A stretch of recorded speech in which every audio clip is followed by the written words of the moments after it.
पास में। नमस्कार मेरे प्यारे भाइयों, मेरे परमात्मा के प्यारे जीव हंसों, मैं बंदी छोड़ से यही अरदास करता हूं कि आप सब मेरे भाइयों का विवेक पहले से ज्यादा और ज्यादा से ज्यादा बढ़ता ही जाए और ऐसी कोई दुविधा ना रहे जो मेरे भाइयों के मन में 1% भी घर कर पाए।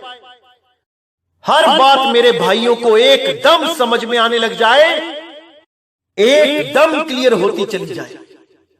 कोई भी भरमभूत, कोई भी प्रॉब्लम टिक ही ना पाए। मैं बस यही अरदास करता हूं। और जो मेरे भाई मुझे फोन और मैसेज करके बोलते हैं कि हर चीज क्लियर होती जा रही है, सारे भरम के पर्दे दूर होते जा रहे हैं, तो यकीन मानना भाइयों, बहुत खुशी होती है कि मेरा यहां सत्संग करना सफल हो रहा है। और बहुत से ऐसे भाई हैं जो अलग अलग अधूरे गुरुओं के पास अपना जीवन बर्बाद कर रहे थे।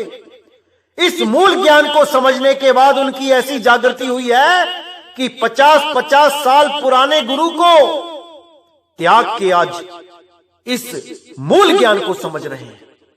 बहुत खुशी होती है जब ये जीव जाग जाता है, क्योंकि मेरे भाइयों समय आ चुका है जागने का।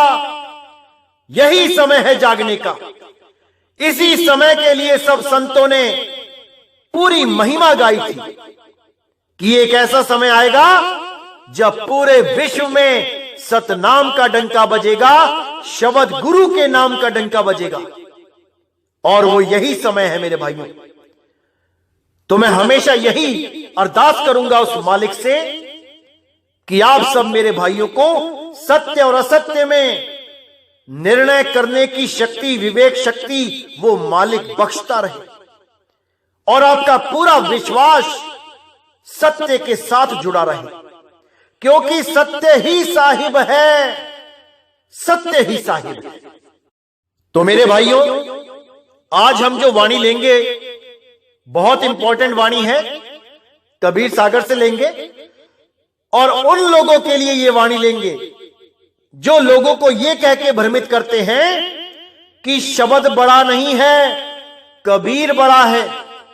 यानी कबीर साहब की देह को कहते हैं कि कबीर बड़ा है, यानी कबीर पहले था, शब्द तो बाद में आया है। यानी पहले कबीर साहब थे और शब्द उन्होंने बोल के प्रकट किया। ये उन लोगों को भरमाते हैं जिनके पास अभी विवेक नहीं है, और जिसके पास विवेक नहीं है वो इन बातों को सुन के भ्रमित हो जाते हैं, जो शब्द गुरु की महिमा को ना जानकर उस देह गुरु की शरण में चले जाते हैं, जो अपने आप को कबीर घोषित करके बैठे हैं कि हम ही कबीर हैं, केवल इसलिए क्योंकि उनके पास शब्द का भेद नहीं है।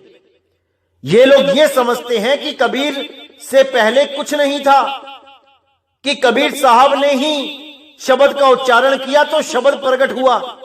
ये शब्द को 52 अक्षरी शब्द समझते हैं। अभी इनको नहीं पता कि कबीर साहब का मूल शब्द, जिसको सार शब्द कहते हैं, वो तब भी था जब किसी सतलोक, अलखलोक, अगम लोक की भी शुरुआत नहीं हुई थी, ना ही कोई देह धारण किया गया था, ना ही कबीर साहब ने कोई शरीर धारण किया था। वो शब्द तब भी था और उस शब्द में ही सतगुरु कबीर साहब का वास था। उसी शब्द में कबीर साहिब वास करते हैं, उसी शब्द को शब्द गुरु कहते हैं, और उसी शब्द का प्रचार करने के लिए बंदी छोड़ सतगुरु कबीर साहब इस काल के लोक में आते हैं, इस माया के लोक में आते हैं, आपको और हमें यहां से सदा सदा के लिए आजाद करने। ना कि वो कोई ऐसा शब्द दे देते हैं जो उन्होंने बोल के प्रकट किया कि उसका मंत्र जपो, ऐसा नहीं है भाई। साहिब कहते तंत्र मंत्र सब झूठ है, इनमें ना उलझे कोई, और सार शब्द जाने भी ना, कागा हंस ना होए। उस सार शब्द को जान लो मेरे भाइयों, जो आदि अनादि है, जो परम सनातन है, साहिब। तो आज जो हम वाणी लेंगे उससे ये बिल्कुल साबित हो जाएगा कि कबीर साहब कहां वास करते हैं, कहां है उनका सतलोक, कौन सा है उनका लोक जहां पे वो सदा वास करते हैं। क्योंकि साहिब ने इशारा किया है कि लोक ये लोक शब्द है भाई, और जिन जाना तिन संशय जाई। जिसने ये जान लिया कि वो लोक जहां पे मैं वास करता हूं वो शब्द ही है, उसके सारे संशय खत्म हो जाते हैं। तो इस वाणी को बहुत गहराई से समझना है, एक एक अक्षर को समझना है। तो क्या कहती है वाणी? अविगत रूप छाड़ हम दीना, संत स्वरूप भेष गहलीना, शब्द स्वरूप बनाए सोई, तिनकी देह न छाया होई।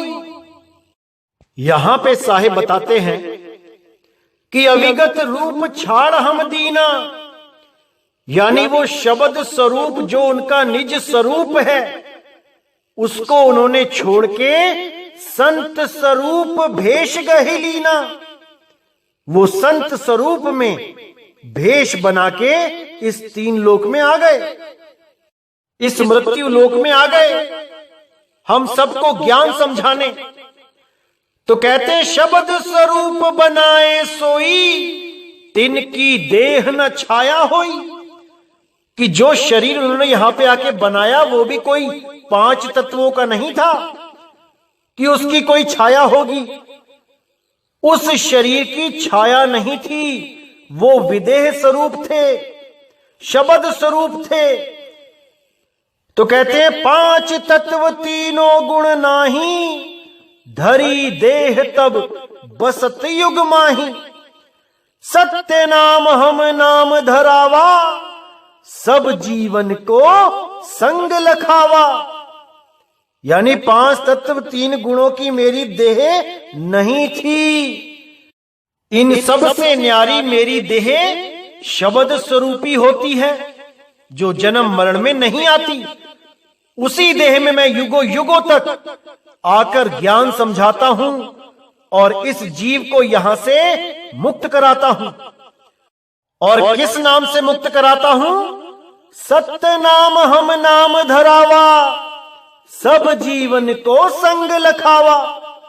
सत्य नाम का डंका बजाने आता हूं, क्योंकि मेरा नाम सतनाम ही है, मैं ही सतनाम हूं, मेरा ही नाम सतनाम है, ना कि काल और अक्षर पुरुष का नाम है।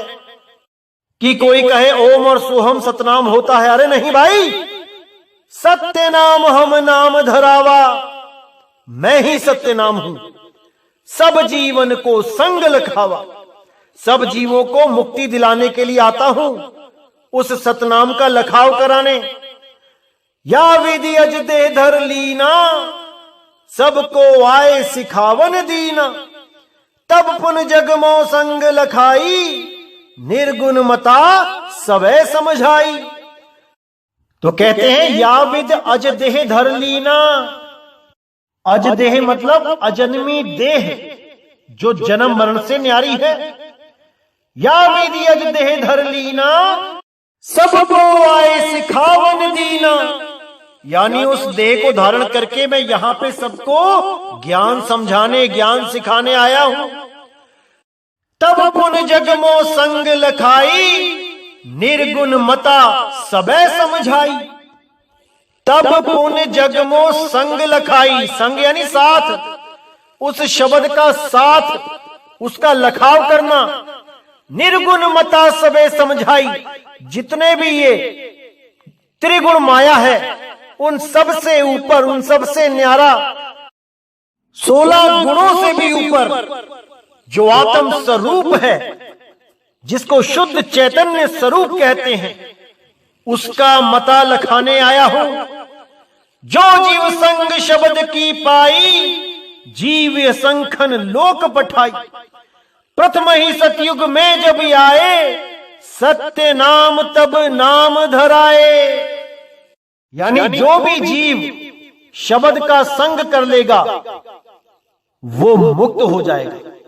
और जीव असंख्यन लोक पठाई, असंख्य जीवों को मैंने उस सत्य स्वरूप में जोड़ दिया।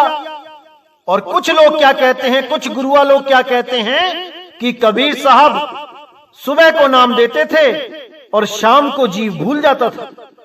एक भी जीव को पार नहीं कर पाए, एक भी जीव को नहीं तार पाए, बेरंग लिफाफे की तरह वापस चले गए। तब मुझे भेजा परमात्मा ने उस सतनाम की शक्ति को देकर, और मैं कान में धू धू करने लगा।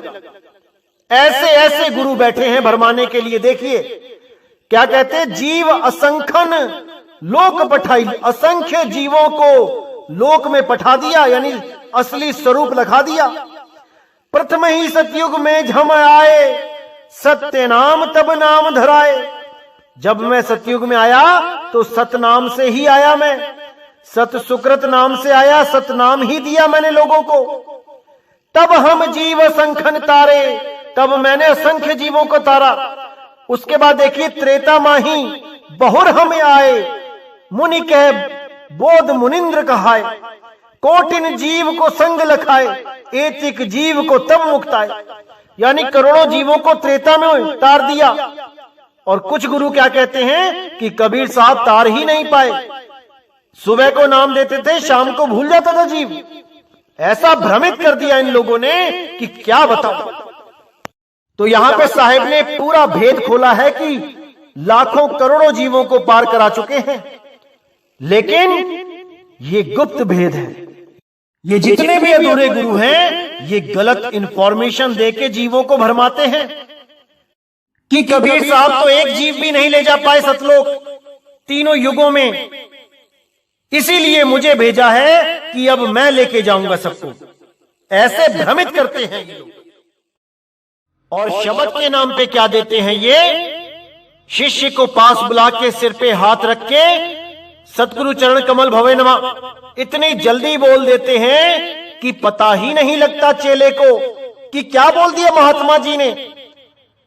और क्या बोलते हैं कि अंत समय में शब्द आएगा, धू धू करता हुआ आएगा और आपको ले जाएगा। ऐसा घोर अज्ञान पिला रखा है इन्होंने अपने शिष्यों को कि क्या बताऊं। इसीलिए साहिब ने बार बार बोला कि भाई गुरु को परख लो, गुरु को जान लो, कौन गुरु क्या दे रहा है समझ लो। और जो मेरी वाणी से मैच ना कर पाए उसको तत्काल त्याग दो। उसमें कोई पाप नहीं लगता, उसमें कोई गुरुद्रोह नहीं लगता। इसीलिए साहिब ने बोला, जब लग मिले नहीं शब्द वो सांचा, तब लग गुरु करो 10 पांचा। अगर आप कोई देही गुरु धारण कर लेते हो तो इसका मतलब ये नहीं कि उसने बेड़ियां लगा दी आपके पैरों में। आप कभी भी कोई भी गुरु को बदल सकते हो, क्योंकि असली गुरु शब्द गुरु है, देह गुरु नहीं है। देह गुरु केवल एक मार्गदर्शक होता है। आपने किसी गुरु से नाम ले लिया, उसके मार्गदर्शन को स्वीकार कर लिया, कुछ दिनों के बाद पता लगा कि ये तो मार्गदर्शन सही ही नहीं है, ये तो मुझे गलत रास्ते पे ले जा रहे हैं। अरे तो बदल लो, इसमें कोई पाप नहीं लगता। हजारों गुरु बदले हैं लोगों ने, तुम भी एक बदल लो, कोई फर्क नहीं पड़ता। अगर हमारे पास भी आते हो और आपको लगता है कि इस पंथ में भी सत्य नहीं है तो इसको भी छोड़ जाओ, कोई नहीं रोकेगा आपको, क्योंकि आप अपनी इच्छा के, आप अपने फैसलों के खुद मालिक हो। आप खुद मालिक हो अपना फैसला लेने के लिए, आप सत्य को परखने के लिए आप स्वयं जिम्मेदार हो। जीव आपका है, कल्याण आपने ही करना है। सत्य को पहचानो, जहां पे भी सत्य लगे वहां पर टिक जाओ, और जहां सत्य ना लगे उसको तत्काल त्याग दो। भले वो हमारा ही गुरु क्यों ना हो, भले वो हमारा ही पंथ क्यों ना हो। क्योंकि मैंने पहले भी बोला है, सत्य किसी पंथ का गुलाम नहीं है। किसी भी पंथ में आपको सत्य मिलता है, आप बेधड़क होके जाओ। जहां पर आपको सत्य मिल जाता है उसको ही सत्य गुरु स्वीकार करो, उसको ही सत साहिब स्वीकार करो। किसी भी व्यक्ति से आपको सत्य का बोध होता है, वही सतगुरु है, वही सतगुरु है। इसीलिए साहिब ने बोला, सतगुरु सोई सतनाम बतावे और बाकी गुरु कोई काम ना आवे। सतगुरु वो है जो आपको सतनाम का सही लखाव कर दे। अगर कोई सतनाम के नाम पे आपको भ्रमित करता है तो वो सतनाम नहीं दे रहा है, वो सतगुरु नहीं है, वो काल का ही दूत है। आपने उसको अच्छी तरह पहचान के उससे किनारा कर लेना है। अगर आपने जन्म मरण से बचना है तो अगर जन्म मरण में रहना है, केवल गुरु की पूजा करनी है, देही गुरु के लड़ लगना है तो लगे रहो, कोई मना नहीं करता। लेकिन साहिब कहते हैं, देही को सतगुरु कहे, ये है धूधर ज्ञान और चार दाग आवे नहीं, वाको सतगुरु जान। अगर देही गुरु की पूजा करने से, देही गुरु से सेवा करने से आपको अगर मुक्ति मिलती है तो करते रहो, कोई मना नहीं कर रहा। लेकिन अगर शब्द गुरु की खोज करनी है, शब्द गुरु से मिलना है, तो ऐसा भेदी गुरु ढूंढ लो जो उस सार शब्द की सही जानकारी रखता हो। नहीं तो जन्म मरण से कोई नहीं बचा सकता, कोई नहीं बचा सकता। और कुछ लोग आपको ऐसे भी मिलेंगे जो आपको बोलेंगे कि शब्द गुरु कुछ नहीं होता है। अरे शब्द तो बोला जाता है, शब्द तो पैदा किया जाता है बोल के। कबीर साहब ने भी शब्द को बोला है, कबीर साहब ने सार शब्द को बोल के बताया है। सार शब्द कबीर साहब के मुख से प्रकट हुआ है, बोला गया है। अरे नहीं भाई, सार शब्द कोई पैदा नहीं कर सकता। यहां तक कि कबीर साहब स्वयं उस सार शब्द में रहते हैं और सूरत के रूप में, नौतम सूरत के रूप में कबीर साहब इस दुनिया में आकर भ्रमण करते हैं, अपने जीवों को समझाते हैं, उद्धार करते हैं। लेकिन ये काल के दूत नहीं समझ सकते, ये शब्द को छोटा मानते हैं और कबीर जो देह है उसको बड़ा मानते हैं। जबकि कबीर साहब कहते हैं कि मेरा असली स्वरूप ही शब्द है, हम हैं शब्द, शब्द हम माही, हमसे भिन्न और कछु नहीं। कि मैं स्वयं शब्द से आता हूं, अविगत रूप छाड़ हम दीना। इसका मतलब ही यही है कि मेरा अविगत रूप शब्द है, शब्द से ही मैं सूरत के रूप में देह धारण करके आता हूं। धारण करना यानी कि जो चीज पहले नहीं है उसको धारण किया जाता है। तो पहले क्या नहीं है? देह नहीं है, वो विदेह है, विदेह। लेकिन हमें समझाने के लिए वो देह धारण करके आता है और जब हमें समझा के वापस जाता है तो उसी धारण की हुई देह को फिर त्याग देता है। लेकिन वो 5 तत्वों की नहीं होती है, इसलिए ना तो उस देह को धारण करने के लिए माता पिता के द्वारा आना पड़ता है और ना ही वो शरीर त्यागने पर लाश के रूप में वो देह पड़ी होती है। इसीलिए साहिब ने ये लीला दिखाई थी, बिना मां बाप के आए और बिना लाश छोड़े चले गए, क्योंकि उनकी देह 5 तत्व 25 प्रकृति 3 गुणों वाली नहीं थी। समझ जाओ मेरे भाइयों, इसको समझ जाओ। नहीं जल थल जब गगन निवासा, नहीं तब रहे मंदिर केवलासा। सुर मुनि ऋषि नहीं सहसी 88, तब तुम कहां हो तो हो वासी। जब कबीर साहब यहां प्रचार करने आए तो एक हंस ने उनसे यह सवाल पूछा कि नहीं जल थल जब गगन निवासा, जब ये जल थल गगन कुछ नहीं था, नहीं तब रहे मंदिर कवलासा, जब ये मंदिर कैलाश कुछ नहीं था, सुर मुनि ऋषि नहीं सहसे 88, तब तुम कहां हो तो हो वासी। यानी जब ये कोई सृष्टि नहीं होती है, कोई लोक नहीं होता है, ये अलख लोक, अगम लोक, अनामी लोक, सतलोक की भी जब रचना नहीं हुई थी, तब आप कहां रहते थे? कौन से स्थान पे रहते थे? मुझे इसके बारे में बताओ। कौन सा है वो आपका निज स्थान जहां पर आप मुक्त अवस्था में रहते हो? जब ये कोई भी लोक नहीं बना था, तब आप कहां रहते थे? तो आगे पूछा, इतने दिन तुम गुप्त थे, उपजा नहीं शरीर, उत्पत्त प्रलय नहीं थी, तब तुम कहां कबीर? जब इतने दिन तुम्हारा शरीर नहीं था, बिना शरीरों के तुम कहां रहते थे?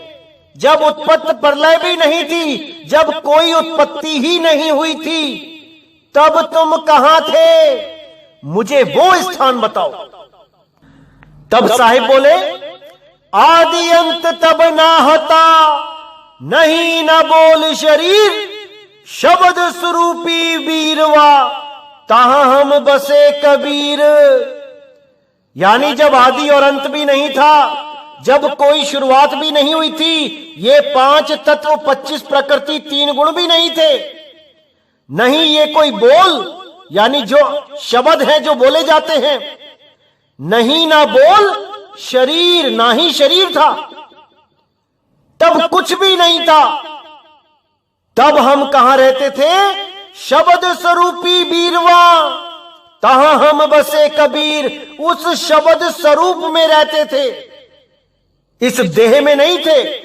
ये देह तो बाद में धारण की है, इससे पहले मैं शब्द स्वरूप में स्थित रहता हूं, और जिसको भी ज्ञान देता हूं, सार शब्द का लखाव कराता हूं, उसकी सूरत को भी शब्द में समाने की विद्या देता हूं। इसीलिए बोला, सूरत समाए शब्द में, वाको काल न खाए, क्योंकि जहां मैं रहता हूं वहां काल नहीं पहुंच सकता। काल का मतलब होता है समय। जैसे ही कोई चीज बनाई जाती है, वो काल के अंतर्गत ही आ जाती है। जैसे पहला दिन, जिस दिन ये सृष्टि बनाई, या जिस दिन सतलोक बनाया, जिस दिन अनामी लोक बनाया, उसकी गिनती शुरू हो गई। 1 दिन पुराना हुआ, 2 दिन पुराना हुआ, 3 दिन पुराना हुआ, करते करते युगों पुराना हो गया। और जो वस्तु गिनती में आ गई, उसका एक दिन नाश होना ही होना है। तो क्या चीज है जो कभी गिनती में नहीं आती? वो है शब्द स्वरूप। वो कभी गिनती में नहीं आता, वो अनंत है, वो लगातार है, वो सदा सदा के लिए है, वो निरंतर है। इसीलिए बोला गया, शब्द निरंतर से मन लागा, मलिन वासना त्यागी, उठत बैठत कबहु ना छूटे, ऐसी ताड़ी लागी।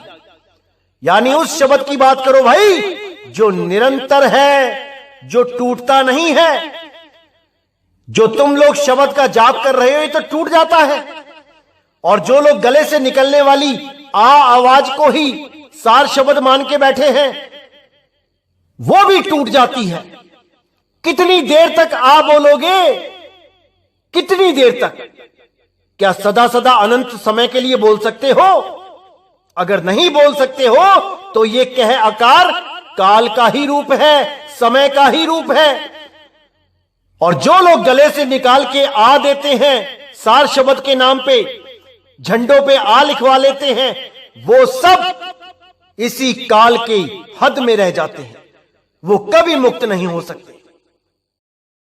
तो ये वाणी उन लोगों के लिए भी सटीक है जो लोग ये कहते आए हैं, लोगों को भरमाते आए हैं कि 5 तत्व, 25 प्रकृति, 3 गुण, ये सब अनादि है, ये सदा सदा से हैं।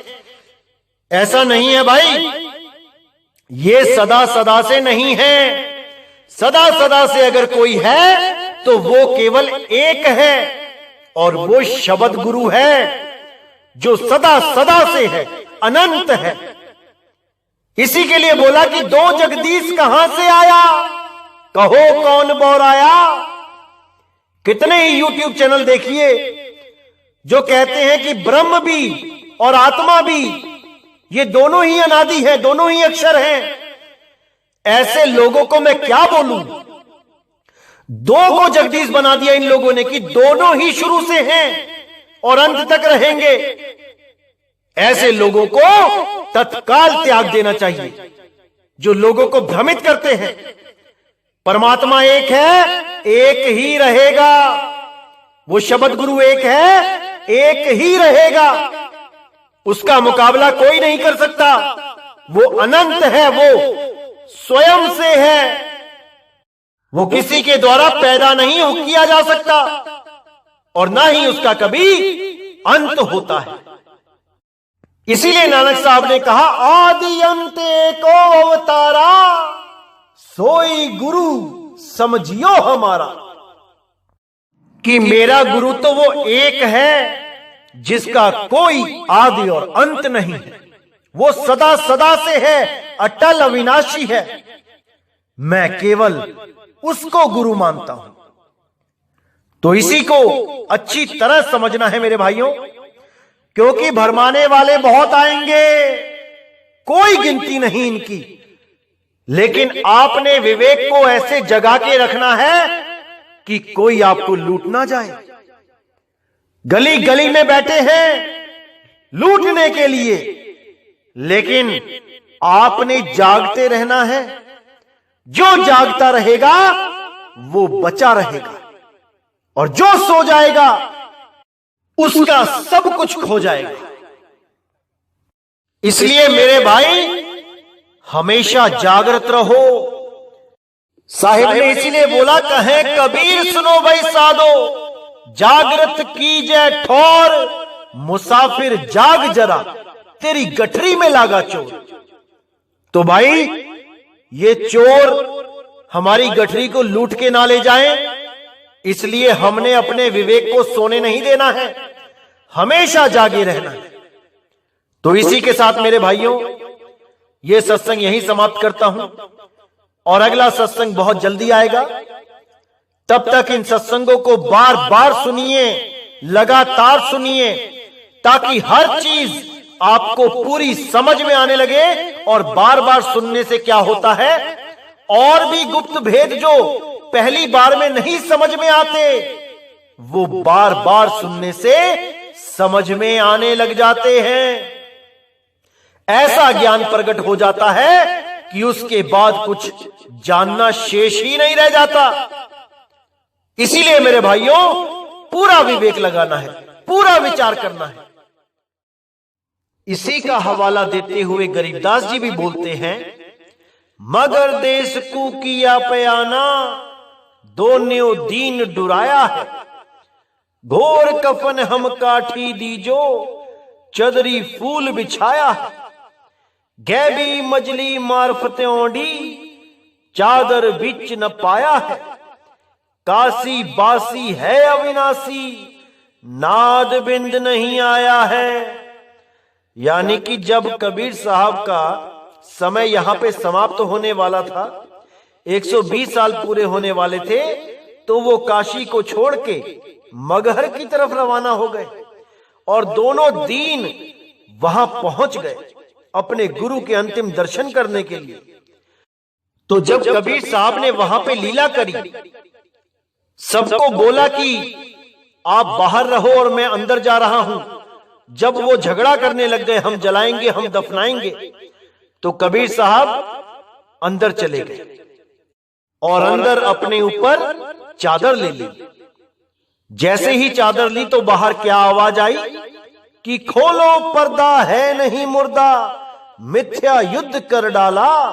ऐ मूर्ख नादाना, तुमने हमें नहीं पहचाना। ये आवाज सुनते ही दोनों दीन के शिष्य अंदर की तरफ भागे। अंदर जैसे ही चादर उठाई तो वहां क्या देखा कि फूल ही फूल पड़े हैं। वो लाश वहां से गायब थी। इसीलिए बोला कि काशी बासी है अविनाशी, नाद बिंद नहीं आया है। यानी वो काशी का वाशी जुलाहा कबीर वो नाद और बिंद में नहीं आया है। यानी ना तो वो किसी का नाद का चेला है और ना ही वो किसी बिंद का पुत्र है। उन दोनों से न्यारा वो अविनाशी है। उसको जानना पड़ेगा, समझना पड़ेगा, तब बात बनेगी। तो आगे कहते हैं, ना गाड्या ना जा रे जुलाहा, शब्द अतीत समाया है। चार दाग से रहता सतगुरु, सो हमरे मन भाया है। यानी ना तो उसकी लाश को कोई गाड़ पाया और ना ही कोई जला पाया। और वो कहां चले गए? शब्द अतीत समाया है। उस शब्दातीत में, यानी 52 अक्षरों से अलग जो शब्द है, उस शब्द गुरु में वो समा गए। चार दाग से रहता सतगुरु, यानी 4 दाग से रहत है जो बंदी छोड़ सतगुरु है। सो हमरे मन भाया है, केवल मैं उसी की वंदना करता हूं। केवल वही एक पूजा करने योग्य है और वही हम सबका साहिब है। उसी को हम साहिब बंदगी कहते हैं। तो मेरे भाइयों, इसको पूरा अच्छी तरह समझना है, विचार करना है। संतों की वाणियों में बहुत गुप्त भेद छुपे होते हैं जो सही समय आने पर खोल दिए जाते हैं। तो ये गरीबदास जी का पूरा प्रमाण है कि वो परमपिता परमात्मा शब्द में समाया है। वो किसी सतलोक में जाके नहीं बैठ गया, किसी चारपाई के ऊपर या किसी सिंहासन के ऊपर। ऐसा कुछ नहीं है भाई। शब्द की साधना करो, शब्द से प्रेम करो, शब्द में समा जाओ। तो इसको पूरा विवेक लगा के समझना है। तो इसी के साथ मैं ये सत्संग समाप्त करता हूं और बहुत जल्दी अगला सत्संग आएगा और आपके सारे भ्रमों को दूर कर देगा। तो मुझे विदा करें। जय गुरु बंदी छोड़ बैराग साहिब, जय गुरु बंदी छोड़ साधु शरण साहिब, जय गुरु बंदी छोड़ बाबा नानक साहिब, बाबा रविदास जी, बाबा पलटू साहिब, बाबा धर्मदास जी, बाबा मलूक साहिब, मेरे सभी संत। जय जय सतगुरु बंदी छोड़ सतगुरु सत्य कबीर साहिब की सदा ही जय हो, सदा ही जय हो। मेरे मालिक की साहिब बंदगी सत ना।